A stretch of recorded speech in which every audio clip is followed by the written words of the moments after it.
Book 40 of 2019 was Calypso by David Sedaris. This book made me seriously question my sense of humour, because as I was reading it I could tell that there were parts that I was maybe supposed to find funny, but I just didn't. It kind of felt like someone who, you know, like tries to be funny, and because they're trying so hard to be funny, it just isn't. You know, there's some comedians out there who, like, you know, they say stuff and it's almost like, am I supposed to be laughing at this? Or like when you go to like a comedy club where the comedians are not very good because they obviously haven't been doing it for very long, and it's just not funny. It's kind of like that, and so it's very slapstick, very kind of like over obvious, which, I mean, this was like a book club book, and there were a lot of people at my book club that liked it, so I think maybe it is just sense of humour, and the fact that my sense of humour is quite dry and witty and satirical, and this isn't that. It's very overt, it's very American, so, you know, like slapstick American humour, it's very much like that, and I think Americans would probably love it, and I think anybody of that kind of sense of humour would also love it, but for me it was just too try hard, and I think as well, I did question the validity of it. It's supposed to be a memoir. I mean, I would think that that would mean that it was supposed to be true, but I think there's a lot of fiction in there.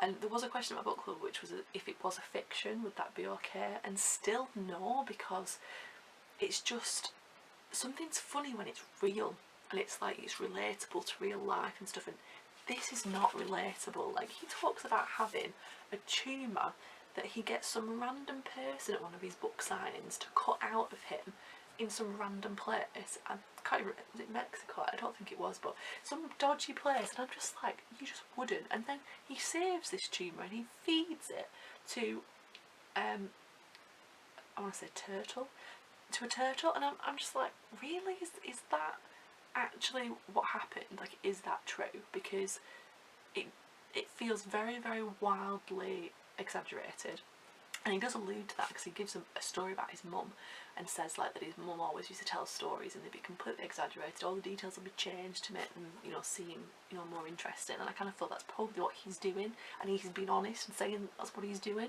but that just made me like it less, because if it's a memoir, be a memoir. If it's a piece of fiction, be a piece of fiction. Don't mix them up, because it kind of, it's just odd, and I just didn't like it. And the other thing is that he almost flaunts the fact that he's not a very nice human being. I mean, on the one hand, it's kind of honest, because, you know, lots of people do have horrible traits, and they don't own them because they think, you know, they're rejected by society and all that, and he doesn't do that. He's very honest with how much of an arse he is. But then it's just like, you know, the way that they treated their sister, it was just not nice, and most of the family are very self-centred, and they just don't come across very well.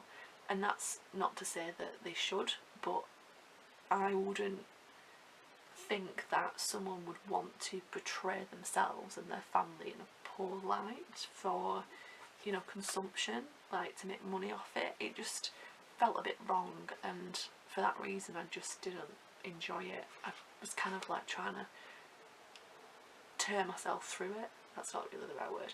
Like, push myself through it, because it was like pulling teeth. It was just really like, and the, you know, the fact the book's called Calypso, there's literally one chapter that mentions it, and that's it.